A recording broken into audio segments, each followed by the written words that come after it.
Hello friends, अगर आप बिहार दरोगा मद्य निषेध, बिहार पुलिस या बिहार के किसी भी एग्जाम्स की तैयारी कर रहे हैं तो स्वतंत्रता आंदोलन में बिहार की भूमिका टॉपिक से क्वेश्चन आता है। इसी में पढ़ना है चंपारण सत्याग्रह, रॉलेट एक्ट, बिहार में विरोध, खिलाफत आंदोलन, असहयोग आंदोलन, ये सब पढ़ना है। होम रूल आंदोलन, ये सब इसी में पढ़ना है, यहाँ से क्वेश्चन आता है। तो हम लोग इस टॉपिक को आज तो कंप्लीट ना हो पाएगा, एक दो सेशन में कंप्लीट कर देंगे। और यहाँ से क्वेश्चन इस बार भी आया था एग्जाम्स में बिहार दरोगा में। तो 1900 होम रूल का आंदोलन 1916 में हुआ था। 1916 में एनी बेसेंट के नेतृत्व में मद्रास में तथा बाल गंगाधर तिलक के नेतृत्व में पूना में होम रूल लीग की स्थापना की गई। याद रखिए, मद्रास में किसके नेतृत्व में? तो एनी बेसेंट, और बाल गंगाधर तिलक के नेतृत्व में पूना में होम रूल लीग की स्थापना की गई। पटना में भी होम रूल लीग की स्थापना हुई थी। कब हुई थी आप लोग बताइए? 15 सितंबर 1916 को हुई थी, ठीक है। जिसका अध्यक्ष मौलाना मजहरुल बनाए गए तथा सचिव चंद्रवंशी सहाय और वैद्यनाथ नारायण सिंह बने। आंदोलन के दौरान 18 अप्रैल और 25 जुलाई को एनी बेसेंट पटना आई इंपॉर्टेंट हो जाता है। चंपारण सत्याग्रह, इसका उद्देश्य क्या था? होम रूल आंदोलन का उद्देश्य क्या था? ये भी क्वेश्चन आ सकता है कि इसका उद्देश्य क्या था होम रूल आंदोलन का।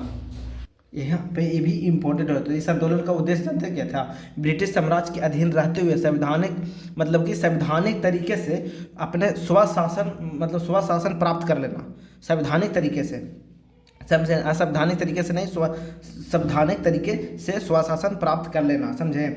तो इसका उद्देश्य यही था होम रूल आंदोलन का। हम चंपारण सत्याग्रह देखते हैं। बिहार के चंपारण में गांधी जी ने सत्याग्रह का पहला प्रयोग 1917 में किया, इंपॉर्टेंट हो जाता है। और बिहार में तो सत्याग्रह का पहला था, भारत में भी पहला था, भारत के लिए भी पहला था और बिहार के लिए तो था ही। चंपारण में सत्याग्रह प्रारंभ करने के दो प्रमुख कारण थे, एग्जाम्स में आ सकता है मिलान करने के लिए।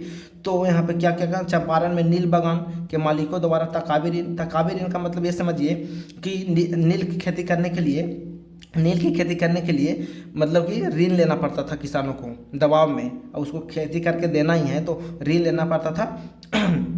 और वही कर्ज मतलब बढ़ते चल गया, उसी को तकाबी ऋण बोलते हैं, ठीक ना। तो और तकाबी ऋण और तिनकाठिया व्यवस्था, कृषकों को अपनी जमीन के 3/20 भाग पे नील की खेती करना अनिवार्य था। एग्जाम्स में आया हुआ क्वेश्चन है।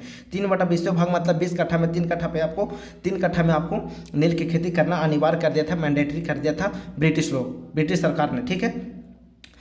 फिर नील की खेती करना अनिवार्य कर दिया था। किसानों की स्थिति खराब हो गई, और यहाँ पे किसानों की स्थिति खराब हो गई। नील की खेती करने के लिए कर्ज लेना पड़ता था, कर्ज में डूब गया किसान। तो इसीलिए वहाँ के मतलब कि एक किसान थे राजकुमार शुक्ल, उन्हीं के द्वारा बिहार में उनको बुलाया गया, गांधी जी को, वही सब सोल्यूशन किए। चंपारण सत्याग्रह गांधी जी के द्वारा भारत में चलाया गया प्रथम सत्याग्रह था। यहाँ पे एग्जाम्स में यही आया हुआ था कि किनके कहने पर बिहार में गांधी जी आए थे। तो राजकुमार शुक्ल बिहार दरोगा में एग्जाम्स में ये आए हो था क्वेश्चन, ठीक ना। कृषकों की स्थिति के जांच के लिए चंपारण एग्रीगेरियन, देखिए अभी इतना सारा प्रॉब्लम है तो एक समिति बैठाया गया, चंपारण एग्रीगेरियन समिति का गठन किया गया।